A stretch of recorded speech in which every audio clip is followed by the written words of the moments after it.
Et c'est parti, on continue notre entraînement à ce langage jaune, le JavaScript. On va encore s'entraîner, on va avoir un petit exercice juste ici. Alors qu'est-ce que c'est? On doit additionner tous les nombres positifs d'un tableau donné et retourner le résultat. Additionner tous les nombres positifs d'un tableau donné et retourner. Ok, on va rester sur l'impératif. Du coup, si on a des nombres ou des chiffres qui sont positifs ici, par exemple, ça devrait nous donner 4, vu que 1 plus 3, ça fait 4, d'accord? Et on ne prend pas le moins 2. Attention, s'il n'y a que des nombres négatifs, on doit retourner 0. On doit retourner 0. Voilà, donc vous avez une fonction et vous devez faire cet algorithme, vous tombez sur ce petit problème, vous recevez des données de quelque part, vous voulez seulement filtrer les données qui sont positives. Comment feriez-vous cela? Voilà, comment vous pourriez résoudre ce problème? Quand vous avez trouvé une solution, vous êtes à la moitié de la résolution, vous n'avez pas fini. Il va ensuite falloir faire du refactoring, essayer d'améliorer votre travail, d'améliorer votre solution. Essayez d'en trouver d'autres. Essayez de trouver plusieurs manières de résoudre le même problème afin de choisir la meilleure d'entre elles. Voilà, donc allez-y, et puis on va pouvoir corriger dans 3, 2, 1.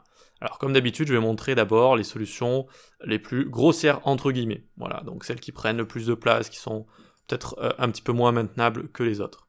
Alors la première, la voici. Alors d'ailleurs, var ici, on va mettre let total.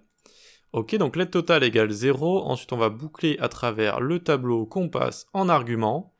Et donc pour chaque élément du tableau, pour chaque arc de i, s'il est strictement supérieur à 0, je le rajoute à total et je finis par retourner total. Voyons voir si ça fonctionne. Ici, on va exécuter tout ça directement. Alors, ce n'est pas app.js que j'ai appelé, mais script.js. Voilà. Et donc, ça nous fait 15. Voyons voir, qu'est-ce que je lui ai donné comme tableau? Ok, donc 6, 4, 15. C'est bon, on a bien, donc 15, ça a fonctionné. Testons si on a que des nombres négatifs. Par exemple, donc, moins 2 comme ça, ou à la limite, on va s'en mettre plusieurs, comme ça. Voilà, comme ça nous fera une série de tests à la main, comme ça. Hop, hop, voyons voir. Tac, donc on a bien 15 et on a 0. Et voyons voir deux autres choses, si j'ai un tableau avec 0 ou si j'ai un tableau vide comme ça. Tac, ça nous fait bien 15, 0, 0, 0. Super, on a réussi à passer tous nos tests comme ça.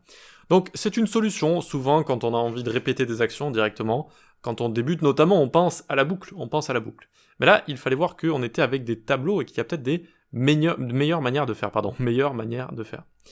Donc notamment il y a des meilleures manières de faire, c'est ce qu'on va voir, mais on va voir que juste pour boucler comme ça, il y a aussi d'autres manières. On aurait pu utiliser for off par exemple, comme ceci. D'accord, les boucles qui sont plus récentes, par exemple for off et for in. Alors ici on n'a qu'un tableau, on aurait pu faire for off, ça nous aurait donné la même chose. On aurait pu faire également un petit, alors for each également, si on vient ici, tac. On aurait pu avoir un for each et on aurait pu le présenter comme ceci. Voilà, donc on aurait pu utiliser également la méthode for each, comme ceci. Tac, tac, ok, ça nous aurait donné la même chose. Donc toutes ces solutions fonctionnent, c'est vrai, mais on peut peut-être faire mieux et utiliser qu'une seule méthode et faire tout ça en une ligne. Donc c'est ce qu'on va voir tout de suite, je l'ai préparé à côté. Hop là, voilà, on va utiliser reduce. Reduce qui va nous permettre de réduire un tableau, réduire les valeurs d'un tableau, c'est-à-dire les accumuler. On va utiliser une fonction callback, qu'on voit juste ici. Cette fonction callback, elle peut prendre un accumulateur et une valeur courante.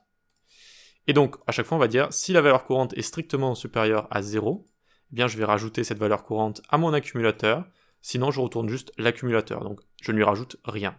Et donc là, on mêle à la fois reduce et l'opération ternaire pour faire ça de manière plus élégante, ça tient en une ligne, c'est bien, c'est vraiment une meilleure manière de faire. Hop, on vient juste ici. Une fois qu'on est habitué évidemment avec toutes les méthodes des tableaux, c'est ce genre de choses qui est à valoriser parce qu'on le comprend assez facilement. On voit un petit 0 à la fin ici, parce que reduce, ici on lui a passé ça en premier argument, c'est-à-dire cette fonction callback, et on lui a passé un second argument, qui est la valeur initiale. Valeur initiale 0. Si on ne lui passe pas de valeur initiale, ça prendra la première valeur juste ici. Donc 0 ici est pratique s'il n'y a que des nombres négatifs par exemple. D'accord, donc si on a ceci, vu qu'on a fait démarrer à 0, eh bien ça va bien garder ce 0. Si on n'avait pas fait démarrer à 0, regardez ce que ça fait. Hop, ça nous retourne moins 2, vu que ça prend comme accumulateur la première valeur, et donc ça prend juste moins 2 juste ici. Voilà pourquoi on met le petit 0. Pratique, n'est-ce pas? Donc une fonction comme ça, fonction classique, j'ai envie de dire, et on aurait pu la transformer en fonction fléchée. et ça nous aurait donné quelque chose comme ça. Alors peut-être que je vais dézoomer un cran du coup. Donc voilà la fonction sur une ligne, ça prend qu'un seul paramètre, donc on n'a pas besoin de mettre de parenthèse ici. On retourne ce que retourne la méthode reduce à partir de notre tableau. Voilà. Et donc ça passe en une ligne comme ça directement.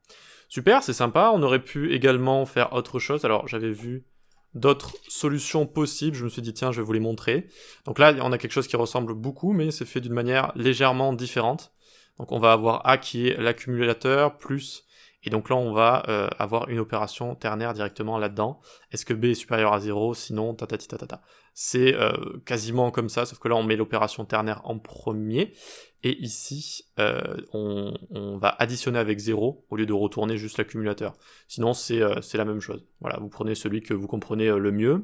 Et enfin, juste pour vous montrer qu'il y a tout le temps plein de manières de résoudre un problème, même si celle-ci, bon, pourquoi pas, si vraiment vous la préférez, mais bon, vu qu'on peut simplement utiliser reduce, ça fait peut-être l'utilisation d'une méthode en trop.